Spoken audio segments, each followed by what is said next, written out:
महाराष्ट्र विधानसभा चुनाव में बीजेपी की अगुवाई वाले महायुति की महाजीत ने एमवीए को हाशिए पर धकेल दिया है। विधानसभा में एमवीए की स्थिति ऐसी है कि उसे नेता विपक्ष के पद के लिए स्पीकर से गुहार लगानी पड़ेगी। ऐसे में सवाल खड़ा हो रहा है कि क्या फडणवीस ने जिस तरह से वापसी की है उसी ढंग से उद्धव ठाकरे वापसी करते हुए क्या मुंबई का अपना गढ़ बचा पाएंगे। महाराष्ट्र में नई सरकार के शपथ ग्रहण के बाद अब मंत्रिमंडल के विस्तार का इंतजार है, लेकिन इस बीच अब बीएमसी के चुनावों की भी चर्चा शुरू हो गई है। राजनीतिक हलकों में चर्चा है कि बीजेपी जल्द से जल्द बीएमसी चुनावों को करवा सकती है। राज्य में महानगर पालिकाओं, नगर परिषदों, नगर पंचायतों, जिला परिषदों और पंचायत समितियों के चुनाव लगभग 3 सालों से रुके हुए हैं। मुंबई में बृहन मुंबई नगर पालिका चुनाव साल 2022 से टल रहे हैं। मुंबई महानगर पालिका 2017 और ठाणे में शिवसेना का ही दबदबा देखने को मिला था। ठाणे की 131 सीटों में से 67 सीट पर शिवसेना को जीत मिली थी। हालांकि अब परिस्थितियां बदल गई हैं, शिवसेना 2 गुटों में बढ़ चुकी है। हाल ही में संपन्न हुए विधानसभा चुनाव में मुंबई में पूर्व मुख्यमंत्री उद्धव ठाकरे की शिवसेना के 10 विधायकों को जीत मिली है, तो वहीं उप मुख्यमंत्री एकनाथ शिंदे की शिवसेना के 6 विधायकों को जीत मिली है। ठाणे में शिवसेना यूबीटी का सुपड़ा साफ हो गया है।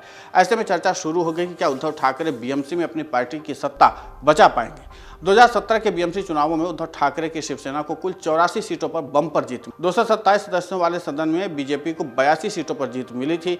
कांग्रेस को 31 और एनसीपी को 9 सीटों पर जीत मिली थी। मनसे और सपा को क्रमशः 7-6 सीटें मिली थी। उद्धव ठाकरे के 84 नगर सेवकों में 60 के करीब साथ छोड़ चुके हैं। इनमें ज़्यादातर शिंदे की अगुवाई वाली शिवसेना में चले गए हैं। विधानसभा चुनावों में करारी शिकस्त के बाद शिवसेना यूबीटी में अकेले लड़ने की आवाज़ उठ रही है। अब देखना यह है कि उद्धव ठाकरे क्या निर्णय लेते हैं। बीएमसी देश की सबसे अमीर महानगर पालिका है। बीएमसी में बहुमत का आंकड़ा 119 सदस्यों का है। लंबे समय से बीएमसी चुनावों में रुके होने पर ये स्वयंसेवी संगठन ने सुप्रीम कोर्ट में जनहित याचिका दायर की है। शनिवार को इस याचिका पर सुनवाई करते हुए सुप्रीम कोर्ट ने कहा कि हर राज्य में चुनाव में देरी की वजहें हैं और स्थितियां अलग अलग हैं। सुप्रीम कोर्ट ने कहा कि अगर कोई ठोस कारण नहीं मिलता तो चुनाव कराने का आदेश दिया जा सकता है। ऐसे में बीएमसी चुनाव फरवरी में होने की संभावना बढ़ गई है। 64,000 करोड़ के सालाना बजट वाली बीएमसी को अभी अफसर चला रहे हैं।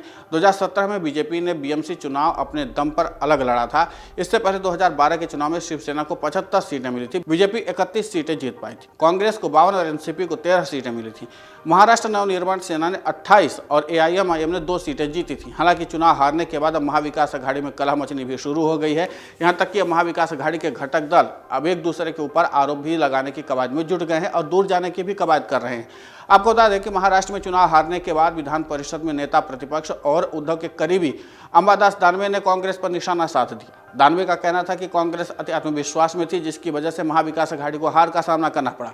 दानवे ने तो यहां तक कह दिया कि चुनाव से पहले कांग्रेसी मंत्री पद के लिए सूट बूट सिलवा रहे थे। इसके ठीक एक दिन बाद झारखंड में नई सरकार का शपथ ग्रहण समारोह था। यहां जेएमएम और कांग्रेस ने संयुक्त रूप से जीत हासिल की है। नई सरकार के शपथ ग्रहण समारोह में उद्धव ठाकरे को भी न्योता भेजा गया था। इस समारोह में अखिलेश यादव, ममता बनर्जी, राहुल समेत विपक्ष कई नेता हैं, लेकिन उद्धव ठाकरे नहीं आए। रांची में उद्धव ठाकरे की गैर मौजूदगी चर्चा में रही। उद्धव ठाकरे ने यहाँ अपनी पार्टी की तरफ से किसी को भेजा भी नहीं। वहीं अब उद्धव ठाकरे की पार्टी ने जिस तरीके से इंडिया गठबंधन में नेता पद के लिए ममता की दावेदारी का समर्थन किया, उससे भी सियासी गलियारों में चर्चा तेज हो गई है।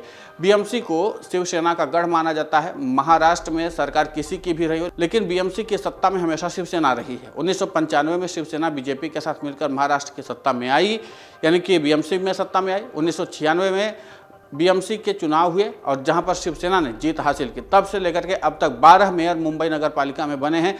दिलचस्प बात है कि सभी के सभी मेयर जो है वो शिवसेना के ही रहे। विधानसभा चुनाव में जीत के बाद एकनाथ शिंदे अपनी शिवसेना को असली शिवसेना बता रहे हैं। बीएमसी जीतने में भी अगर शिंदे की सेना कामयाब हो जाती है तो उद्धव के लिए संगठन बचाना भी मुश्किल हो जाएगा। उद्धव ठाकरे के लिए और भी चुनौतियां हैं। इसके बाद एकनाथ शिंदे पूरी तरीके से कहेंगे कि असली शिवसेना अब एकनाथ शिंदे नेतृत्व वाली है, उद्धव ठाकरे वाली नहीं है, और इसीलिए उद्धव ठाकरे ने अब एड़ी चोटी का दम लगा दिया है। देखना दिलचस्प होगा कि आगे बाजी कौन मारता है। अगर आप ये वीडियो YouTube पर देख रहे हैं तो हमारे चैनल को सब्सक्राइब कर बेल आइकन दबाएं, और Facebook पर देख रहे हैं तो हमारे पेज को लाइक करें। 8 मिलियन प्लस सब्सक्राइबर, आपके इस भरोसे के लिए बहुत धन्यवाद।